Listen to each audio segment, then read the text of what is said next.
అనేక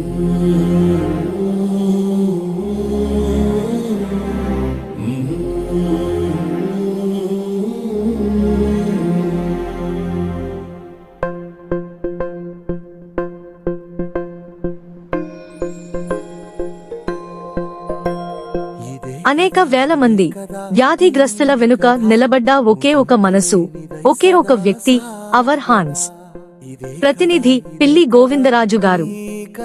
ఆయన నిస్వార్థ సేవా తపనతో ఎంతో మంది జీవితాల్లో ఆశాకిరణంగా మారారు. కంచరపాలెం అనే ఏరియాలో చిన్న బాబుని ముక్కలు ముక్కలుగా చేసి డ్రైనేజీలో పట్టేశారు. ఒక్కొక్క జ్ఞాపకానికి 100 ఏళ్ల ఆయు ఉందిగా, ఇంకెన్ని ముందు వేచనో అవన్నీ వెతుకుతూ. మన చేతుల్లోనే మానవత్వం ఉంది అనే నమ్మకంతో ఆకలి తీర్చిన చేతులు, ఆరోగ్యం అందించిన చేతులు, కంటికి వెలుగు నింపిన